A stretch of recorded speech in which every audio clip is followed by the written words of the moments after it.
Don't call it a comeback. He's Reggie Miller, the Hall of Famer, and he is in OKC. Rockets Thunder, 7:30 Eastern. Mike Tirico's there. Reggie, Jamal Crawford. Warriors, Lakers then follow up. Reg, how are you, buddy? My friends. Oh, the Nets. We are back. I have missed you guys. My heart is filled right now because of this. Well, we're glad to have you on the team at Peacock and NBC. Give me, let's say the top 3 storylines this year will be what? Well, number one, we have not had back-to-back champions in 7 years, right? So I think number one, are the Thunder poised to be that breakthrough team that could be back-to-back champions, number one? Number two, look, the health of LeBron and going forward for the Lakers. I think with the transformation of Luka and his body and the Lakers and having a full training camp, if LeBron can come back or not come back and not be the type of player that we just saw a year ago when he was an all-NBA player, obviously the Lakers are always on that radar. And who's going to be the team in the East to break through? Boston down, obviously, with Tatum and the Achilles injury, even though there's rumblings he may come back, but clearly they won't be the same. Obviously, Tyrese Halliburton and the Pacers will be down. To me, Cleveland, 64 wins a year ago, the best record in the East. And the Knicks. Let me say this for all my beautiful New Yorkers, my Knicks fans. If y'all don't win it this year coming out the East, something is clearly wrong. So to me, the 2 top teams in the East are the Cavs and the Knicks. That would be my third storyline. Who's going to break through and kind of reign supreme in the Eastern Conference? All right, let me go back to the Lakers when LeBron comes back. He's been the man at every team that he's been on. Mm-hmm. Now he's not the man. It's Luka's team. I don't know if you ever felt that in your career, but was 19 years. Like, was there ever a point where you weren't the main guy, but getting used to that role? And I wonder about LeBron accepting that, or can he or does he? I think he can. I think he will. And yes, I think all aging star players, I wouldn't put myself in that category with LeBron, but we've all gone through it. And I welcomed it. And I know exactly for me when it happened, it was the year after we went to the finals. I had ankle surgery. We were starting new. Isaiah Thomas was coming in for Larry Bird. We had just traded for Jermaine O'Neal. So clearly we were going younger. And if we wanted to continue that level of excellence, I knew that I had to take a step back. And I knew that Jermaine O'Neal, Al Harrington, Jonathan Bender, Jamal Tinsley, those guys were going to have to grow. And not that Luka needs to grow because he's already an all-NBA player, but I think this is a welcome sight for LeBron. Let's remember, I mentioned this before. He was all-NBA just a year ago, and his numbers in year 22 were unbelievable. I don't know if he'll have those type of numbers, but I think taking a step back and letting Luka carry the load. There's nothing wrong with a 25, 26-year-old carrying the load, and I knew my time would come playoffs when I was with Jermaine and them. So I just kind of wanted to tread water for the regular season. And once middle of March, April hit, Dan, that's when I would ramp up my minutes, my conditioning to get ready for the grind of the playoffs. And I think we'll see a lot of that from LeBron. Yeah, I think it could be a good thing that maybe you can limit those minutes even when he comes back, because this is about the postseason. But we're looking at OKC as the big favorite here. Denver's also in there. And then the East is, without Tatum in there, Boston is fallible. Do you think the Knicks are the best team in the East? I do. I think still Cleveland will have the best record and they'll win the East again, the regular season. But they haven't proven themselves in the playoffs. And as great as Donovan Mitchell has been, all-NBA, as great as Evan Mobley is becoming, I think he'll take another step. I love their starting 5. I love Coach Kenny Atkinson. But they just haven't been able to get over the hump come playoff time. I know the Knicks, and it's a little bit different this year now that Mike Brown's at the helm, and the offense will be a little bit different. But at the end of the day, they've got the best clutch player in Jalen Brunson, and just the cohesiveness of the Knicks team. I think come playoff time, they'll be able to take that next step. Again, there's a lot of games to be played. Obviously, all this is barring injury, as I always say. But I just think the Knicks, they're poised to take that next step and represent the East. What do you expect out of Golden State? Barring injury? Look, Steph has to remain healthy. I know he played 70 games a year ago. Draymond, a full season and training camp with Jimmy Butler, that can help. But to me, if the Warriors want to take the next step, it has to come from within. Brandon Jamitsky and Quentin Post, those two young players, if Podziemski can take that next leap, I know he's 22, 23, but this young man has everything it takes to be a great side piece and sidekick for Stephen Curry. So if the younger guys can develop, get timely shooting from Buddy Hield, the problem is the West is loaded. Yeah. And there's 10, 11 teams, and every night you're going to be in a dogfight. So a rolled ankle by Curry, and he's out for a little bit, I don't know if there's going to be enough scoring. They have a puncher's chance because of Curry. I'm glad you clarified the side piece, by the way. So. Side piece, sidekick. Just doing L.A. work. Reggie Miller, the Hall of Famer, he'll be on the call tonight with Mike Tirico and Jamal Crawford. Ooh, best shooter in the building will be who? Come on, man, stop it. I love me some Jay How about crossover. Best scorer. Now, best scorer in the building. Now stop it too. Stop it too. I know Jay Cross. Unbelievable. Now, if you're saying who has the best handles at the table, I'm going to give that to Jamal. Okay. But I was a scorer too, not just a shooter. What do you think is the ceiling for SGA to average? How many points do you think? Well, let me rephrase it. How many points do you think he could average a game? They probably don't want him getting 30. They want it to be a team effort, but how many do you he averaged 32 a year ago. Yeah. I think he could average 35 easy, just because of his skill set. I think that number it'll come down a little bit. I think it'll be high early because Jalen Williams is out, the second best player on this team, out with a wrist injury, won't be in the starting lineup opening night. So I think his scoring is going to be up until J-Dub comes back. But I think they would like that number anywhere between 28 to 30, 31 points because less is more. But this dude is such a gifted playmaker and scorer. He's got it all, Dan. But how did he not? He came up in the three-point era. He's not in the top 50 with three-pointers.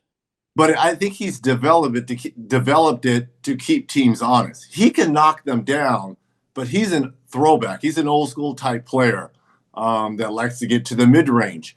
And as we know, come playoff time, what's more effective when the game becomes a half-court game? Your mid-range game. So during the regular season, everyone's all about the threes, and I get it. But people need to understand what playoff basketball is all about. And for a player that's so young at the age of 27 to recognize that. And again, he does have a three-point shot. He just doesn't shoot the volume of them like a lot of players do.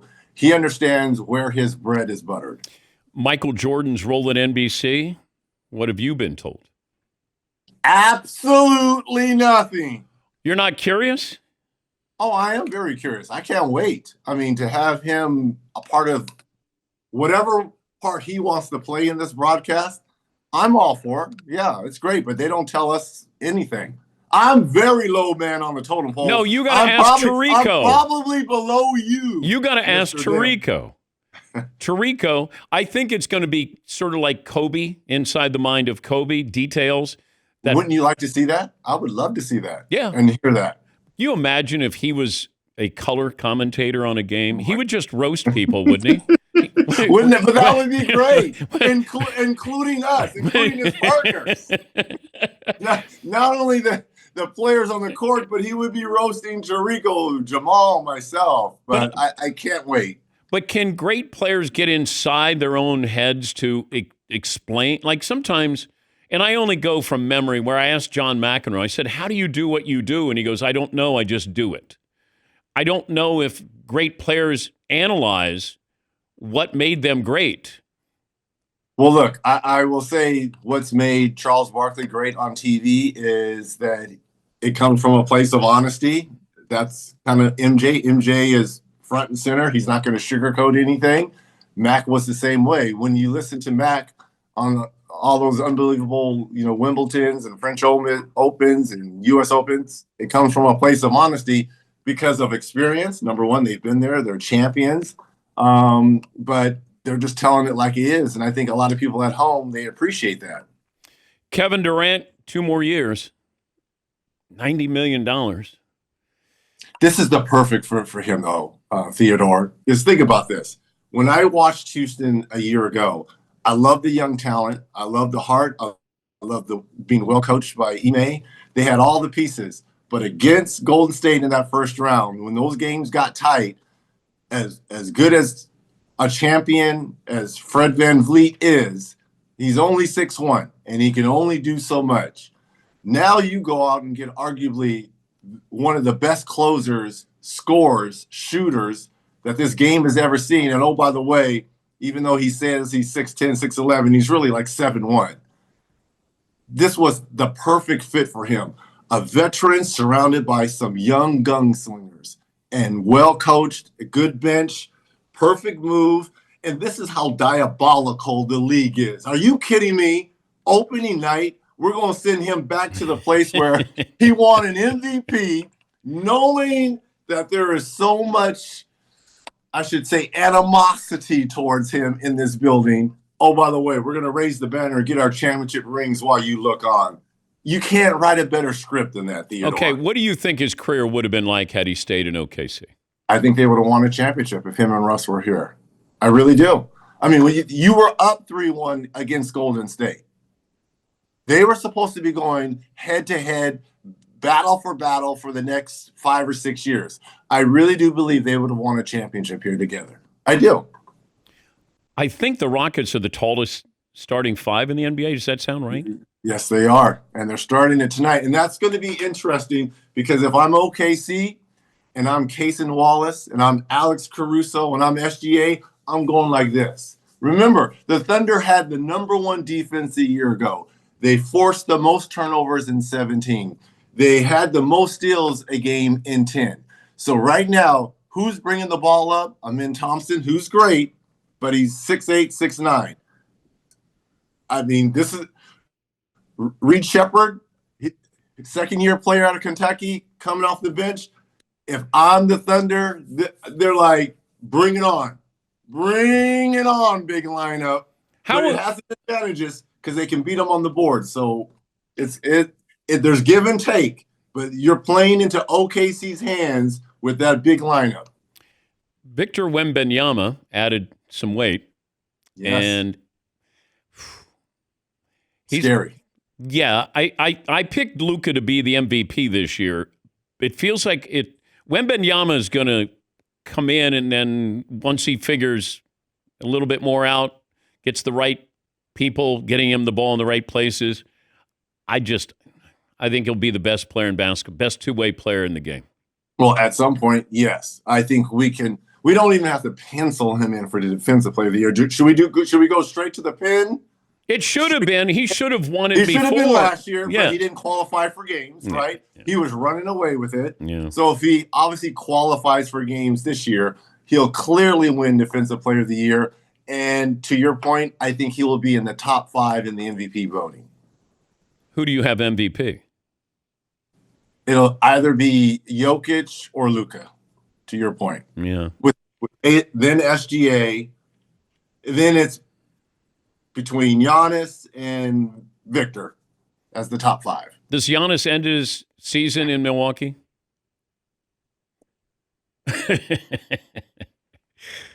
It depends on how they start. I think if they start off slow, I would not be surprised if both sides. I think I just have a feeling he may end up in New York, New York. Oh, no.